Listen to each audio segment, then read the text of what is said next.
जीवन भी तू अनंत है, जिंदगी में रोशनी, विश्व में तू छवि, जिंदगी में रोशनी, विश्व में तू छवि, सर्व ज्ञान है तू महान है, आदि तू ही है, अंत तू ही है, यीशु तू ही है मेरी कामना, तू कर दे सफल मेरी साधना, यीशु तू ही है मेरी कामना, तू कर दे सफल मेरी साधना, आराधना आराधना आराधना तेरी आराधना, आराधना आराधना आराधना तेरी आराधना। हे प्रभु, मेरी प्रार्थना तेरे पास पहुंचे, तू मेरी पुकार पर ध्यान दे। पिता और पुत्र और पवित्र आत्मा के नाम पर आमीन। हमारे प्रभु यीशु क्रिस्त की कृपा, ईश्वर का प्रेम तथा पवित्र आत्मा का साहचर्य आप सबको प्राप्त हो। और आपको भी। प्यारे भाइयों और बहनों, आप सबका इस बलिदान में स्वागत है। आज हम प्रभु यीशु का ये वचन अपने मन में रखे। संत योहन का सुसमाचार अध्याय 15 वचन संख्या 7 में यीशु कहता है, यदि तुम मुझ में रहो और तुम में मेरी शिक्षा बनी रहे तो चाहे जो मांगो वो तुम्हें दिया जाएगा। प्रभु यीशु का वादा है, अगर हम यीशु में बने रहते हैं और अगर यीशु की शिक्षा हम में बनी रहती है तो हम फिर चाहे जो भी मांगे हमें वो प्राप्त होता है। प्यारे भाइयों और बहनों, हमारे ईश्वर ने हमें कई सारे वादे दिए हैं और एक बहुत ही शक्तिशाली वादा है ये। यीशु ये कह रहा है, अगर हम उसमें बने रहते हैं और उसकी शिक्षा हम में बनी रहती है तो फिर हम जो भी मांगेंगे हमें दिया जाएगा। एक पल के लिए हम अपने मन की जांच करें और अपने आप से ये सवाल करें, क्या मैं प्रभु में बना हुआ हूं? क्या प्रभु की शिक्षा मुझ में बनी हुई है? क्या मैं प्रभु की आज्ञाओं का पालन कर रहा हूं या फिर प्रभु के दिखाए हुए मार्ग पर मैं चल रहा हूं? अगर नहीं तो आइए हम प्रभु से क्षमा की याचना करें और हम अपना ये आग्रह प्रभु को प्रस्तुत करें, हे प्रभु, मैं तेरी शिक्षा पर चलना चाहता हूं। मैं चाहता हूं कि हर पल हर वक्त मैं तुझ में निवास करूं। अपने हाथों को जोड़े, आंखें बंद करें। इस वक्त हम उन सभी लोगों को याद कर रहे हैं जिनमें यीशु की शिक्षा बनी रही। मां मरियम, सभी स्वर्गदूत और संत जिन्होंने ईश्वर की आज्ञाओं का हर वक्त पालन किया, उनकी मध्यस्थता द्वारा हम प्रभु से ये वरदान मांगे ताकि हमारे जीवन में जिस भी प्रकार से हम प्रभु की शिक्षा का उल्लंघन कर रहे हैं उन सभी मार्गों से हम बाहर निकल पाए।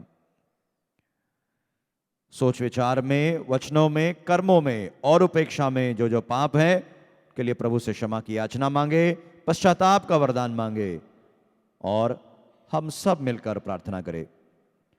हे भाइयों और बहनों, मैं सर्वशक्तिमान ईश्वर और आप लोगों के सामने स्वीकार करता हूं कि मैंने मन, वचन, कर्म से और अपना कर्तव्य पूरा न करने से बार बार पाप किया है। मैं अपना दोष स्वीकार करता हूं। इसलिए मैं धन्य कुंवारी मरियम से, सब स्वर्गदूतों, सब संतों और आप लोगों से, हे भाइयों और बहनों, विनती करता हूं कि आप लोग मेरे लिए प्रभु ईश्वर से प्रार्थना करें। सर्वशक्तिमान ईश्वर हम लोगों पर दया करे और हमारे पाप क्षमा कर हमको अनंत जीवन प्रदान करे। आमीन। हे प्रभु मुझ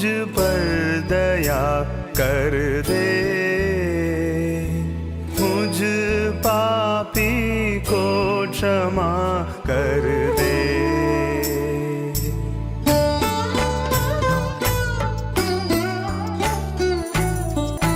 हे प्रभु मुझ पर दया कर दे, मुझ पापी को क्षमा कर दे। हे क्रिस्त हमें तू वर दे, पापों से मुझको बचा ले। हे प्रभु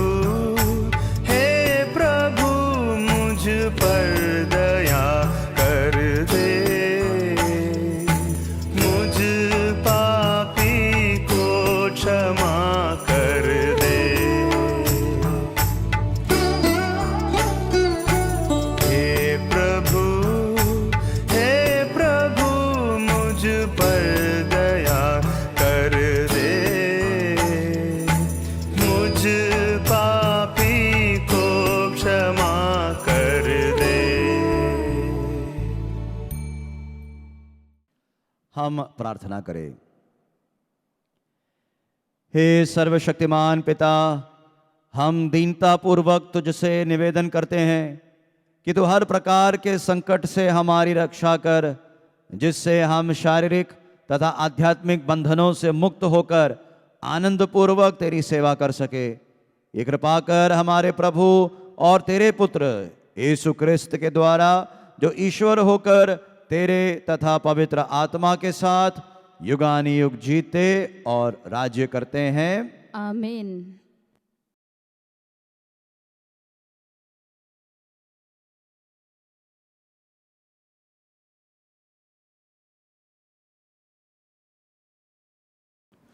पहला पाठ संत यूहन्ना का तीसरा पत्र, अध्याय 5 से 8 की वचन। हमें भाइयों का सेवा सत्कार करना चाहिए, जिससे हम सत्य की सेवा में उनकी सहयोगी बन जाए।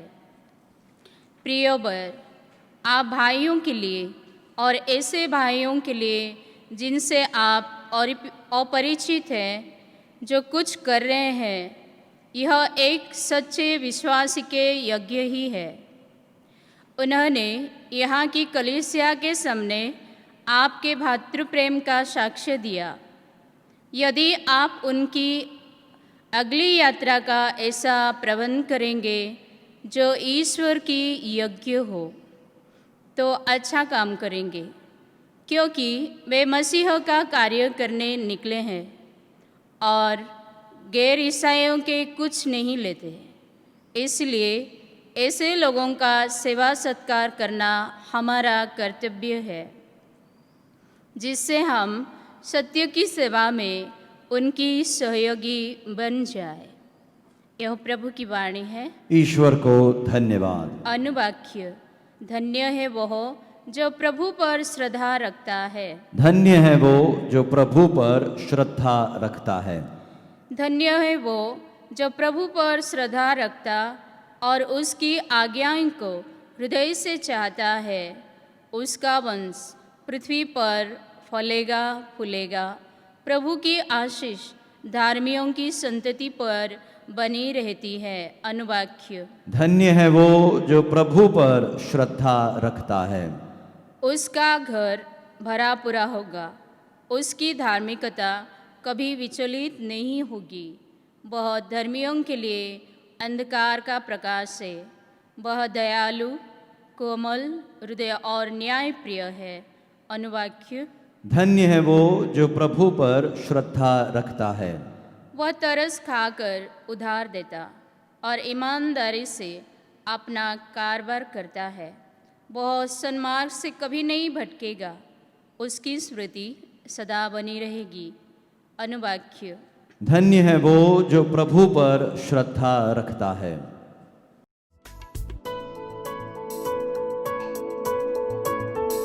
चूलिया चूलिया यसू ने चूलिया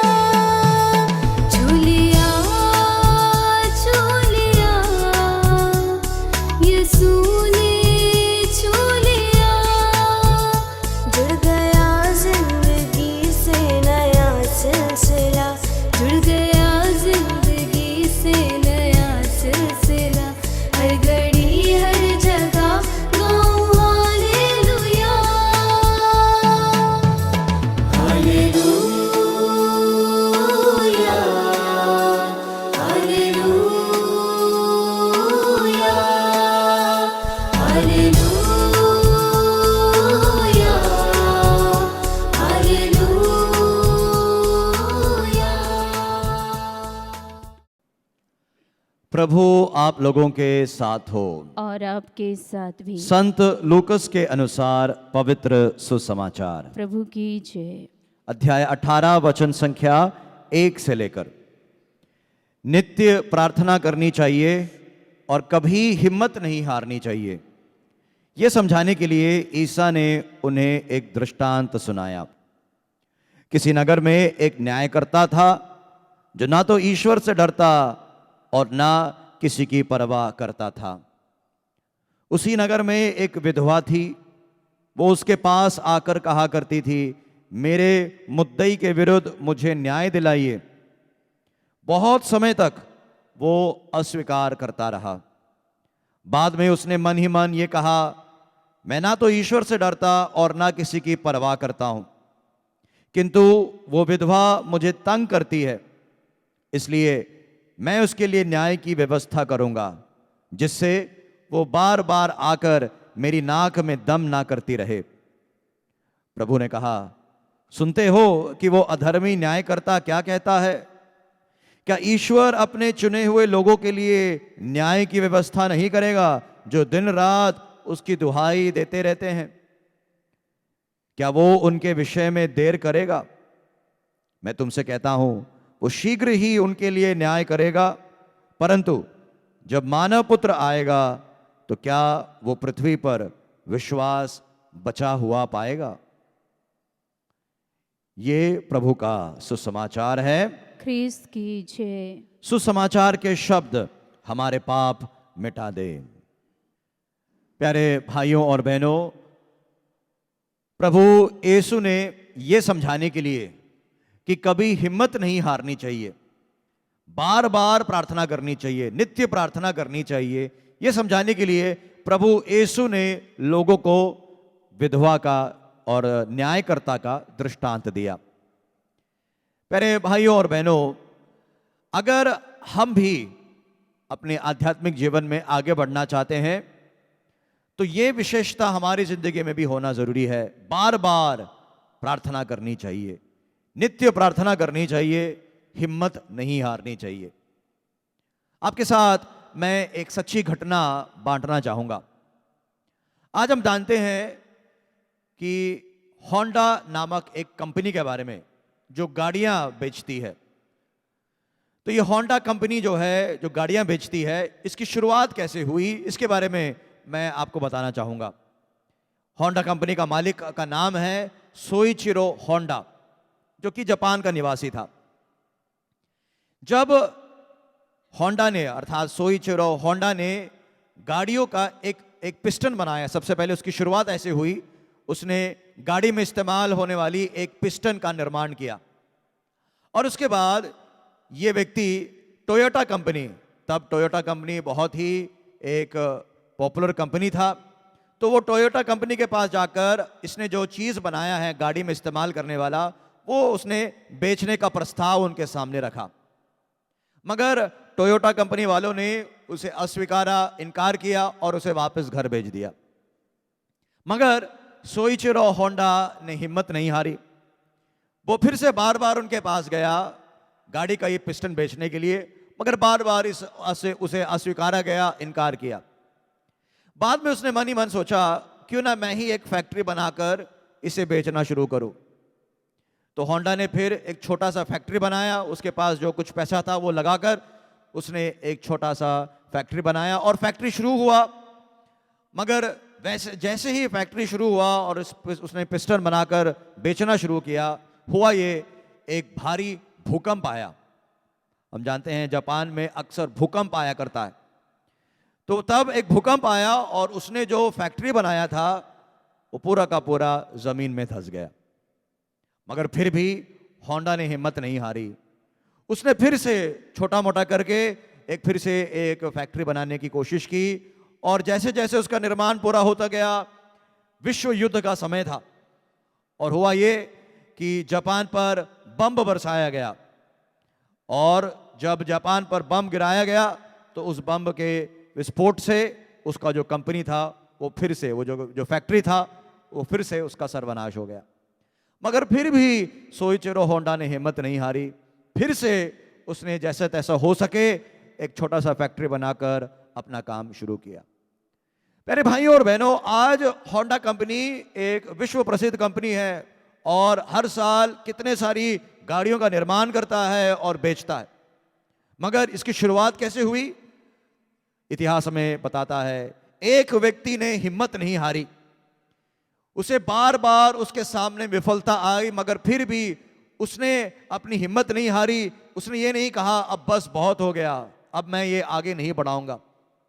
पर दोस्तों, अगर इस संसार में कुछ पाने के लिए एक व्यक्ति को इस प्रकार का मनोभाव स्वीकारना जरूरी है, तो कितना अधिक आध्यात्मिक जीवन में हमें पवित्र आत्मा के फल का अनुभव करने के लिए या पवित्र आत्मा की शक्ति का अनुभव करने के लिए कितना अधिक ये मनोभाव हमें अपनी जिंदगी में स्वीकारना होगा। हो सकता है कि हमने कई बार प्रार्थना करने के लिए प्रभु के पास आए या फिर प्रार्थना भी किया, मगर इसके बावजूद हम पाते हैं कि बार बार हम उसी पाप में गिर रहे हैं या बार बार हम उसी अधर्म की अवस्थाओं में जा रहे हैं। यीशु कहता है हिम्मत मत हारो, लगातार प्रार्थना करते रहो, नित्य प्रार्थना करते रहो, यीशु के पास आते रहो और एक दिन तुम जरूर देखोगे कि तुम आध्यात्मिक जीवन में सफल हो रहे हो। तो हम इस दृष्टांत को आज के दिन अपने मनन चिंतन का विषय बनाएं।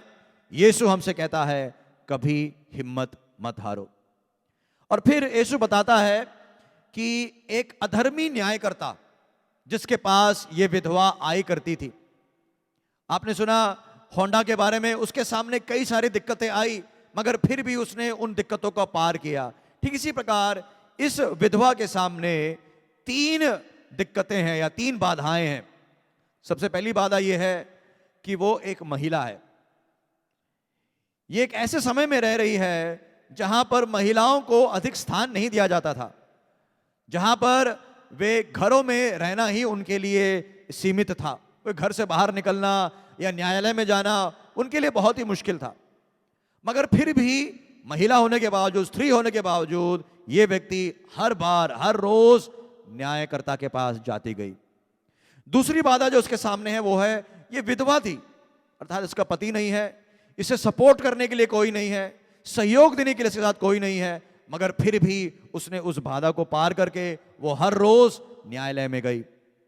और तीसरी बात यहां पर बताया गया है कि वो एक गरीब महिला थी, उसके पास पैसे नहीं थे और ये जो न्याय करता है वो अधर्मी था, घूस खाता है। ऐसे एक व्यक्ति के पास आप जा रहे हो, न्याय पूछने के लिए जा रहे हो, आपके पास पैसा नहीं है, घूस देने के लिए आपके पास रुपया नहीं है, मगर फिर भी ये महिला इस न्यायकर्ता के पास जाती गई। तो इन सारी बाधाओं को उसने बार बार पार किया और तब जाकर उसे न्याय मिला। यीशु कहता है, सुनते हो अधर्मी न्यायकर्ता ने क्या कहा। अगर एक अधर्मी न्यायकर्ता ने इस विधवा के बार बार आने से उसकी जो बात है वो पूरी की, तो हमारा ईश्वर कितना अधिक एक व्यक्ति की प्रार्थना पूरी नहीं करेगा जो दिन रात उसे पुकारता है। कहने का मतलब यह है, हमारा ईश्वर जो अधर्मी नहीं है, जो धर्मी है, जो बुरा नहीं है, भला है। अगर एक बुरा व्यक्ति, एक अधर्मी व्यक्ति इस विधवा की बात को पूरा कर रहा है क्योंकि वो बार बार उसके पास गई, तो जरा कल्पना कीजिए हमारा ईश्वर जो कि भला है, जो कि प्रेमी है, जो कि धर्मी है, वो कितना अधिक एक व्यक्ति की पुकार नहीं सुनेगा जो दिन रात उसे पुकारता है। प्यारे भाइयों और बहनों, इस विश्वास के साथ हम प्रभु के पास आए। वचन हमें बता रहा है, यीशु हमें बता रहा है, जो दिन रात प्रभु को पुकारता है उसकी प्रार्थना जरूर सुनी जाएगी, इसमें कोई शक नहीं।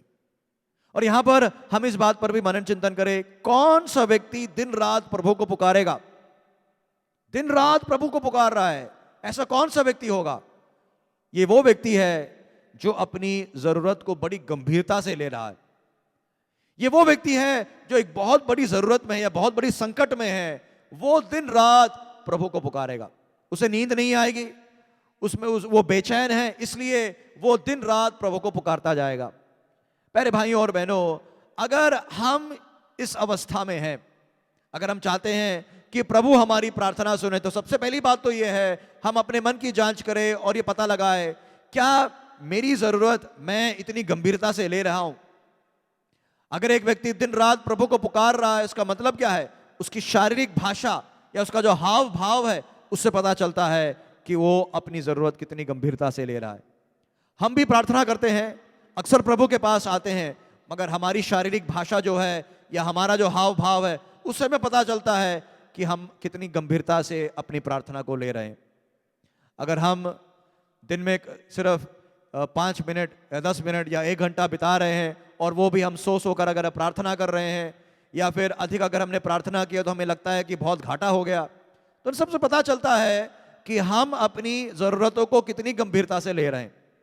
यीशु कहता है अगर एक व्यक्ति दिन रात प्रभु को पुकार रहा है, अर्थात अगर एक व्यक्ति अपनी जरूरत को बड़ी गंभीरता से उसने लिया है, तो जरूर प्रभु उसकी प्रार्थना सुनेगा। और इसका मतलब यह भी नहीं है प्यारे दोस्तों कि हम जो भी आग्रह प्रभु को सुनाएंगे या जो भी प्रार्थना हम प्रभु के सामने प्रस्तुत करेंगे वो सब पूरा हो जाएगा, अर्थात मेरे आग्रहों के अनुसार सारी बातें पूरी होंगी। क्यों? क्योंकि हमारा ईश्वर प्रेमी ईश्वर है। वो हमसे प्यार करता है और वो जानता है कि हमारे लिए क्या लाभदायक है और क्या नुकसानदायक। हम नहीं जानते, हम ये भी नहीं जानते कि अगले पल हमारे साथ क्या होगा या अगले पल क्या होने वाला है। अगले हफ्ते या अगले महीने या अगले साल की बात तो दूर की बात है, हम ये भी नहीं जानते कि अगले पल क्या होगा, मगर ईश्वर जानता है। ईश्वर जानता है कि अगर मैं इसको ये चीज आज देता हूं तो कल या अगले महीने या अगले साल ये चीज इसके लिए किस प्रकार नुकसानदायक हो सकता है। इसलिए लंबे समय में प्रभु ईश्वर देखता है कि एक व्यक्ति को एक चीज कितनी लाभदायक होगी, या फिर आज मैं अगर इसकी ये प्रार्थना सुनता हूं तो ये किस प्रकार इस पर प्रभाव डालेगा। इसलिए हमारा ईश्वर जो प्रेमी ईश्वर है हमें नुकसानदायक चीजें नहीं देगा। जैसे कि एक पिता अपने बच्चे की सारी प्रार्थनाएं सुनता है, दरख्वास्त सुनता है, मगर पिता अपने बच्चे को कभी भी नुकसानदायक चीजें नहीं देता। अगर एक बच्चा, छोटा सा बच्चा छुरी के साथ खेलना चाहता है, वो चाहे जितना भी रो ले, जितना भी गिड़गिड़ाए, उसका पिता उसे वो छुरी नहीं देगा, क्योंकि पिता जानता है कि ये बच्चा छुरी चलाना नहीं जानता और हो सकता है कि ये अपने आप को ही शायद उस छुरी से काटे। तो प्यारे भाइयों और बहनों, यीशु कहता है कि दिन रात हम प्रभु को पुकारे, हम अपनी प्रार्थनाएं, अपनी दरख्वास्त प्रभु के सामने प्रस्तुत करें, ये विश्वास करते हुए कि प्रभु जानता है मेरे लिए क्या अच्छा है। जो अच्छा है प्रभु वो जरूर मुझे देगा, मगर मेरी प्रार्थना प्रभु हर वक्त सुन रहा है। ये विश्वास हम अपने मन में लेकर आए और विश्वास के साथ हम प्रार्थना करें। दूसरी बात जो इस वचन के आधार पर हमें सीखने को मिलती है, हमने यहां पर एक महिला के बारे में सुना जो न्याय के लिए इस न्यायकर्ता के पास आया करती थी। तो इस वचन भाग को समझने के लिए एक और हम वचन भाग को अपने मन में लेकर आए। पुराने विधान में हम पढ़ते हैं सुलेमान राजा के बारे में। सुलेमान राजा ने ईश्वर से प्रार्थना किया और उसने किस चीज की प्रार्थना की? उसने धन संपत्ति की या उसने नाम कमाने के लिए, प्रशंसा के लिए, उन्नति के लिए प्रार्थना नहीं की, भौतिक चीजों के लिए प्रार्थना नहीं की। उसने प्रभु से यह प्रार्थना की, हे प्रभु मुझे कृपा दे ताकि मैं सबके साथ न्याय कर सकूं।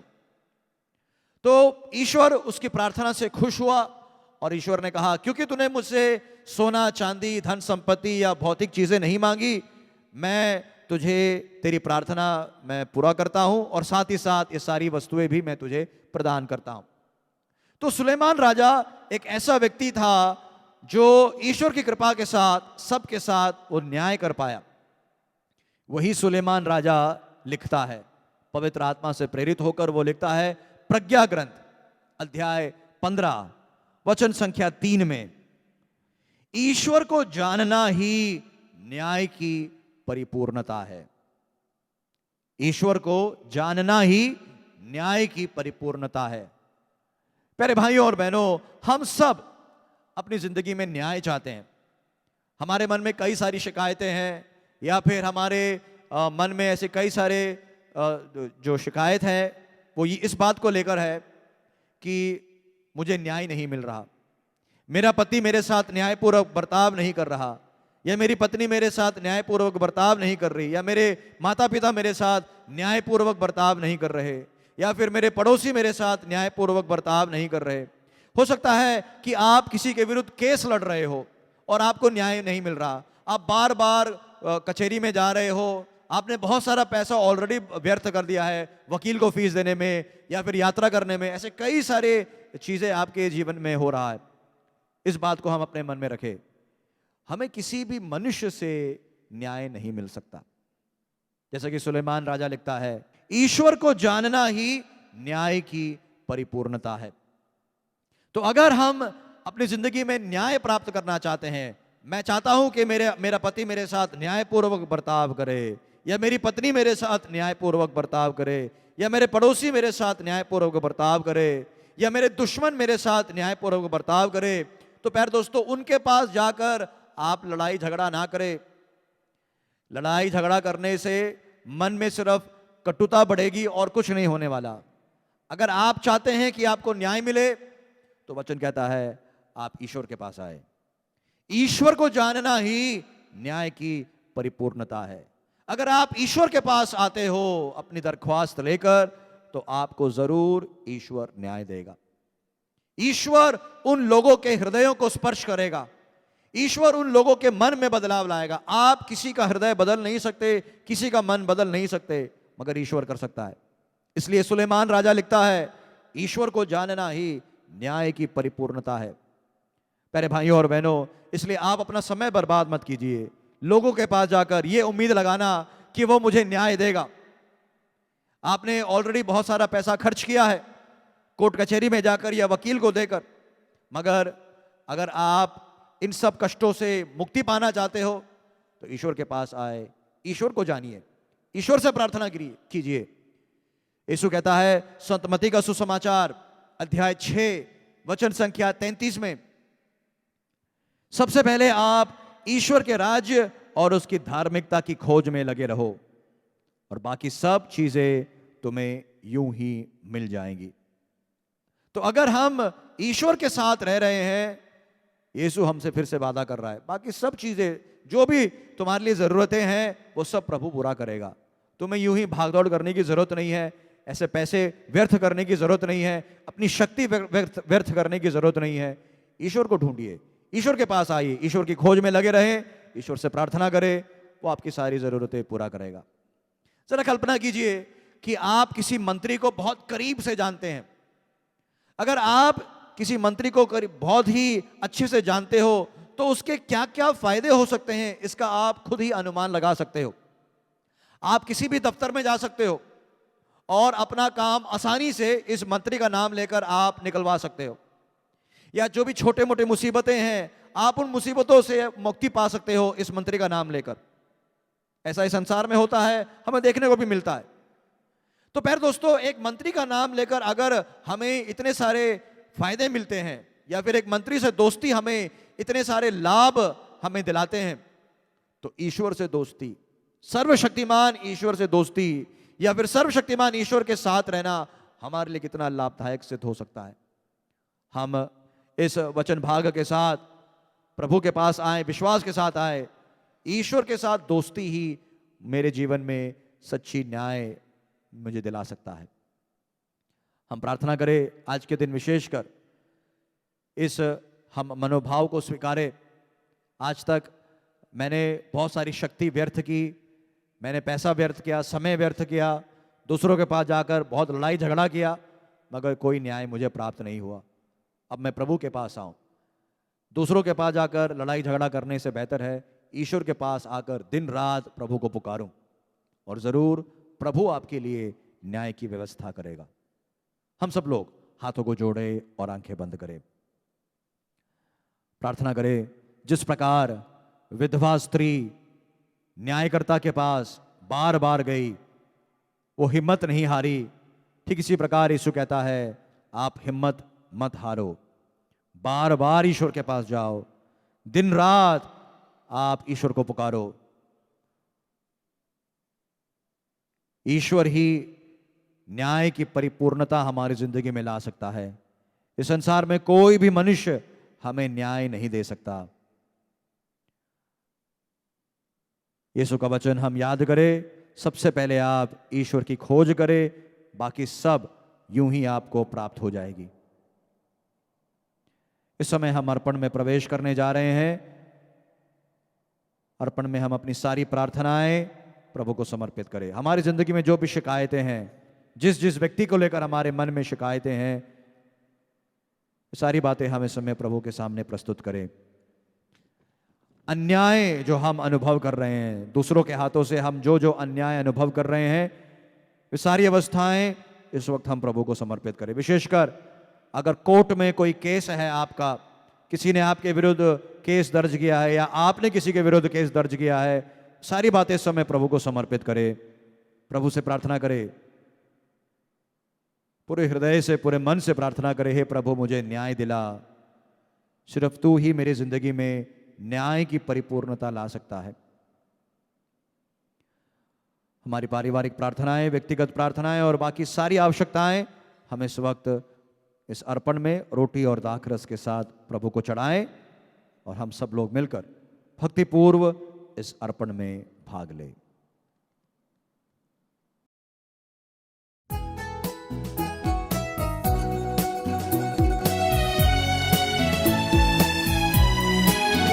मेरी शरण अगाध प्रभु परमेश्वर में, मेरी शरण अगाध प्रभु परमेश्वर में।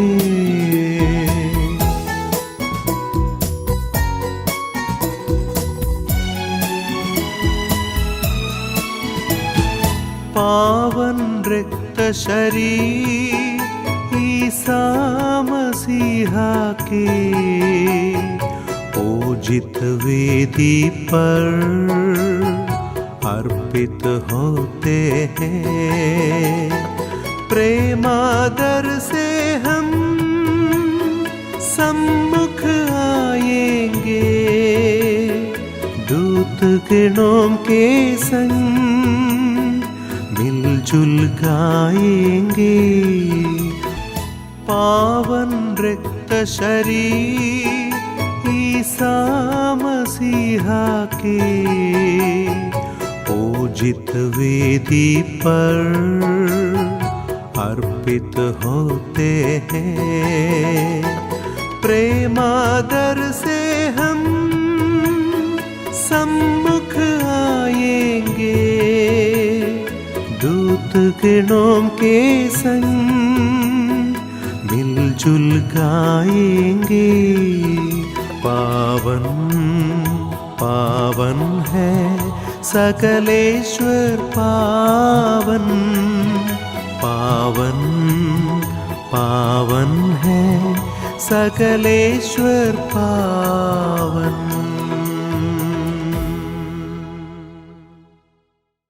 भाइयों और बहनों, प्रार्थना कीजिए कि सर्वशक्तिमान पिता ईश्वर मेरा और आप लोगों का बलिदान ग्रहण करे। प्रभु अपने नाम की स्तुति तथा महिमा के लिए और हमारे तथा अपनी समस्त पवित्र कलीसिया के लाभ के लिए आपके हाथों से यह बलिदान ग्रहण करे।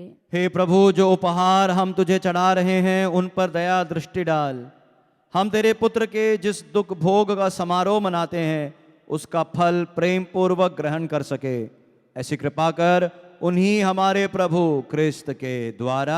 आमीन। प्रभु आप लोगों के साथ हो और आपके साथ भी। प्रभु में मन लगाइए। हम प्रभु में मन लगाए हुए हैं। हम अपने प्रभु परमेश्वर को धन्यवाद दे। ये उचित और आवश्यक है। हे पूज्य पिता, ये परम उचित है, हमारा कर्तव्य तथा कल्याण है कि तेरे परम प्रिय पुत्र यीशु क्रिस्त के द्वारा हम सदा और सर्वत्र तुझे धन्यवाद दे। यही है तेरा शब्द, इनके द्वारा तूने सकल विश्व की सृष्टि की है और इनको हमारी मुक्ति के लिए भेजा है। इन्होंने पवित्र आत्मा की शक्ति से शरीर धारण कर कुंवारी मरियम से जन्म लिया। इन्होंने हमारे लिए क्रूस पर अपनी भुजाएं पसारी कि मृत्यु का विनाश करके पुनरुत्थान प्रकट करे। इस भांति इन्होंने तेरी इच्छा पूरी करके तेरे लिए पवित्र प्रजा प्राप्त की है। इसलिए हम सभी दूतों और संतों के साथ तेरा गुणगान करते हैं। पावन पावन प्रभु परमेश्वर, सकल सृष्टि के जगदीश्वर।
तेरी महिमा कीर्ति प्रशंसा आच्छादित है अपनी अंबर।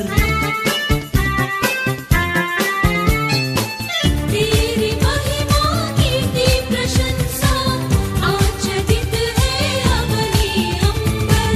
तेरे ही जय जयकारों से गूंज रहा सर्वोच्च गगन। प्रभु पावन हे पावन, प्रभु पावन है पावन। पावन पावन प्रभु परमेश्वर, सकल सृष्टि के जगदीश्वर। पावन पावन प्रभु परमेश्वर, सकल सृष्टि के जगदीश्वर। हे परमपिता, तो वास्तव में पवित्र है, सारी पवित्रता का स्रोत है। हम तुझसे निवेदन करते हैं, तो ये उपहार अपने आत्मा के संस्पर्श से पवित्र कर दे, कि हमारे प्रभु यीशु क्रिस्त का शरीर तथा रक्त बन जाए। जिस रात को यीशु स्वेच्छा से मृत्यु के लिए सौंपे गए, उन्होंने रोटी ली, तुझे धन्यवाद दिया और रोटी तोड़कर उसे अपने शिष्यों को देते हुए कहा, तुम सब इसमें से लो और खाओ, ये मेरा शरीर है जो तुम्हारे लिए बलि चढ़ाया जाएगा।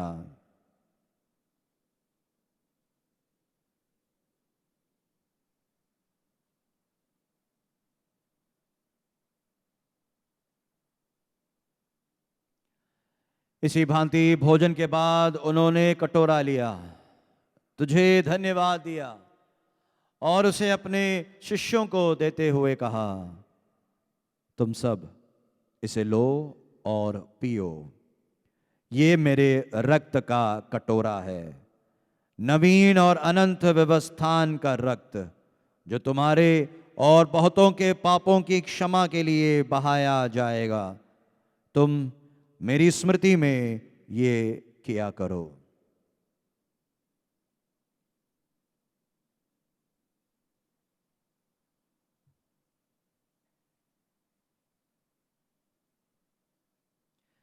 यह है हमारे विश्वास का रहस्य। हे प्रभु, जब कभी हम ये रोटी खाते और ये कटोरा पीते हैं, तेरे पुनरागमन तक तेरी मृत्यु की घोषणा करते हैं। हे परमपिता, ये आज्ञा मानकर हम अपने प्रभु की मृत्यु और पुनरुत्थान की स्मृति में तुझे जीवन की रोटी और मुक्ति का कटोरा चढ़ाते हैं। हम तुझे धन्यवाद देते हैं कि तूने हमें अपने सम्मुख उपस्थित होने और अपनी सेवा करने का सौभाग्य प्रदान किया है। हमारा नम्र निवेदन है कि हम सब जो क्रिस्त का शरीर तथा रक्त ग्रहण करते हैं, पवित्र आत्मा के द्वारा एकता के सूत्र में बंधे रहें। प्रभु और हमारे संत पिता फ्रांसिस, हमारे महाधर्माध्यक्ष ऑसवर्ल्ड, धर्माध्यक्ष थॉमस और सभी याजकों के साथ विश्व भर में फैली अपनी कलीसिया की सुधि ले तथा इसे प्रेम में सिद्ध बना दे। हे प्रभु, हमारे उन भाई बहनों की भी सुधि ले जो पुनरुत्थान की आशा में परलोक सिधार चुके हैं। उन्हें और सभी मृतकों को अपने पुण्य दर्शन का सौभाग्य प्रदान कर। हम सब पर दया दृष्टि डाल कि हम भी अनंत जीवन के सहभागी बने और ईश्वर की माता धन्य कुमारी मरियम, संत यूसुफ, प्रेरित गण और सब संतों के साथ जो युग युग में तेरे विश्वस्त सेवक सेविकाएं बने रहे, तेरा स्तुतिगान कर सके, तेरे पुत्र यीशु क्रिस्त के द्वारा।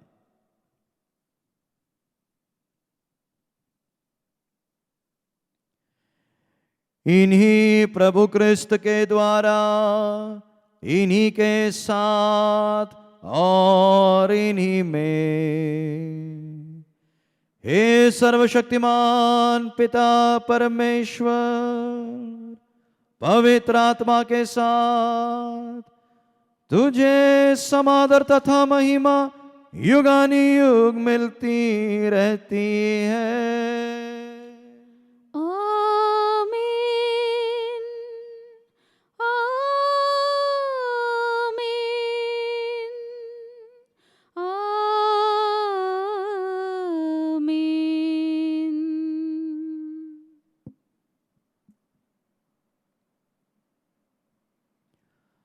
हम सब मिलकर पिता परमेश्वर से प्रार्थना करें जैसे प्रभु यीशु ने हमें सिखाया है।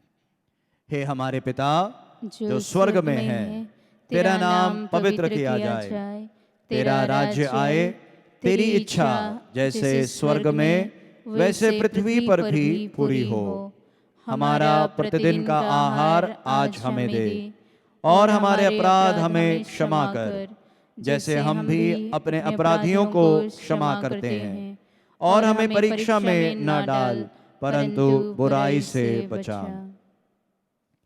हे प्रभु, हम तुझसे प्रार्थना करते हैं सभी बुराइयों से हमें बचा और इस जीवन में हमें कृपा पूर्वक शांति प्रदान कर। हम तेरी दया से सदा पाप से दूर और हर विपत्ति से सुरक्षित रहें और उस दिन की प्रतीक्षा करते रहें जब हमारे मुक्तिदाता यीशु क्रिस्त फिर प्रकट होकर हमारी मंगलमय आशा पूरी करेंगे। क्योंकि तेरा राज्य, तेरा सामर्थ्य और तेरी महिमा अनंत काल तक बनी रहती है। हे प्रभु यीशु क्रिस्त ने अपने प्रेरितों से कहा है, मैं तुम्हारे लिए शांति छोड़ जाता हूँ, अपनी शांति तुम्हें प्रदान करता हूँ। तो हमारे पापों पर नहीं, अपनी कलीसिया के विश्वास पर दृष्टि डाल और उसे शांति तथा एकता प्रदान कर। तो युगानुयुग जीता और राज्य करता है। आमीन। प्रभु की शांति सदा आप लोगों के साथ रहे और आपके साथ भी। हम सब लोग परस्पर शांति अभिवादन करें।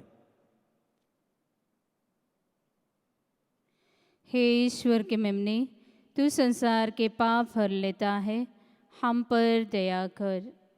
हे ईश्वर के मेमने, तू संसार के पाप हर लेता है, हम पर दया कर। हे ईश्वर के मेमने, तू संसार के पाप हर लेता है, हमें शांति प्रदान कर। दंड का कारण ना बने बल्कि तेरी दया से मेरा तन मन सुरक्षित और स्वस्थ रखे। देखिए ईश्वर का मेमना जो संसार के पाप हर लेता है।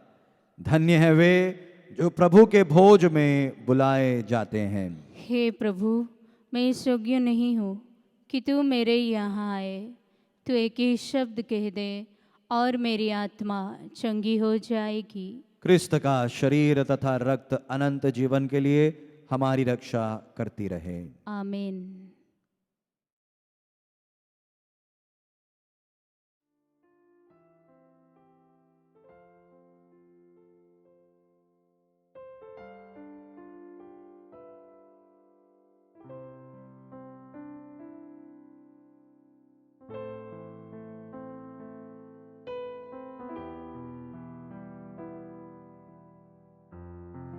मेरे यीशु, मैं विश्वास करता हूं कि आप परम पावन संस्कार में उपस्थित हैं।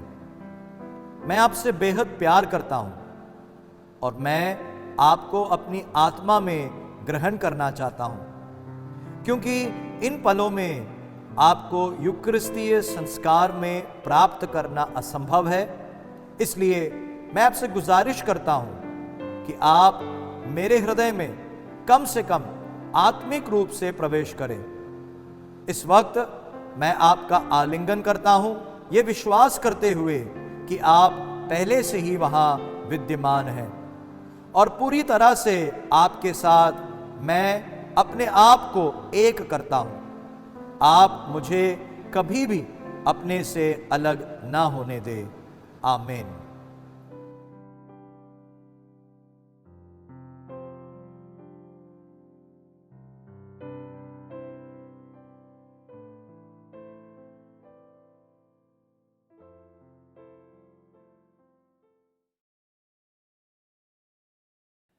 शिष्यों ने यीशु को रोटी तोड़ते समय पहचान लिया। हम प्रार्थना करें। हे प्रभु, तूने हमें पवित्र भोज दिया है, इसके लिए हम तेरा धन्यवाद करते हैं। उन पर हम तेरी आशीष मांगते हैं जिन्होंने तुझसे दिव्य सामर्थ्य पाया है। वे पवित्र आत्मा के वरदान से अंत तक विश्वस्त बने रहे। ये हमारी विनती है हमारे प्रभु क्रिस्त के द्वारा। आमीन। प्रभु आप लोगों के साथ हो और आपके साथ भी। सर्वशक्तिमान ईश्वर पिता और पुत्र और पवित्र आत्मा आप लोगों को आशीर्वाद प्रदान करे। आमीन। आप लोग विदा ले प्रभु के सुसमाचार की घोषणा करें। ईश्वर को धन्यवाद।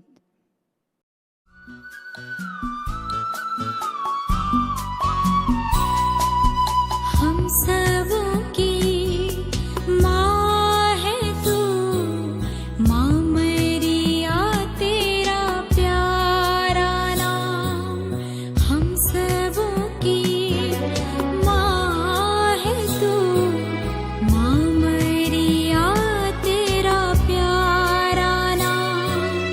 तू है माता ईश जननी, तू है माता ईश जननी। तुझको मेरा प्रणाम, कोटि कोटि प्रणाम माँ, शत शत बार नमन। कोटि कोटि प्रणाम माँ, शत शत बार नमन।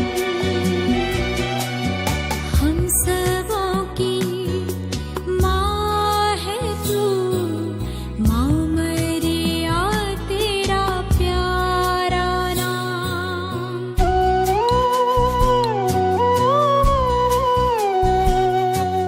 कैसा अनोखा समर्पण ये तेरा, हाँ कहना तूने सिखाया। कैसा अनोखा समर्पण ये तेरा, हाँ कहना तूने सिखाया। ईश वचन को मंजूरी देकर, ईश वचन को मंजूरी देकर, कोख में प्रभु को है पाया। कोख में प्रभु को है पाया। कोटि कोटि प्रणाम माँ, शत शत बार नमन। कोटि कोटि प्रणाम माँ, शत शत बार नमन। हम सबों की माँ है तू, माँ मरिया तेरा प्यारा नाम।